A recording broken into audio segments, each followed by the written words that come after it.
கபாலீஸ்வரர் கோவில் பங்குனி பெருவிழாவின் திருக்கல்யாண உற்சவம் வெகு விமர்சையாக அரங்கேறியது.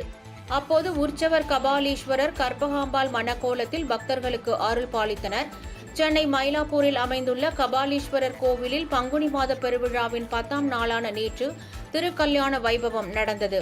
காலையில் திருக்கூத்த பெருமான் திருக்காட்சி ஐந்திருமேனிகள் விழா நடந்தது. அதைத் தொடர்ந்து தீர்த்தவாரி நடந்தது. மாலை உமாதேவியார் மயிலுருவுடன் மாதேவரை வழிபடல் நிகழ்ச்சி நடந்ததைத் தொடர்ந்து உற்சவர் கபாலீஸ்வரர் கற்பகாம்பாள் திருமண வைபவம் நடந்தது. இதில் ஏராளமான பக்தர்கள் பங்கேற்றனர்.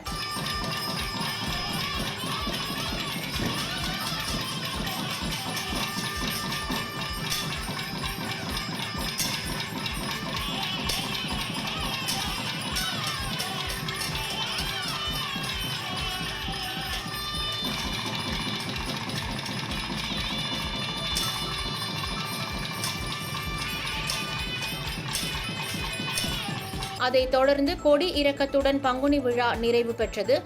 இன்று பந்தம் பரிவிழாவும் நாளை விடையாற்று விழா நடைபெறுகிறது.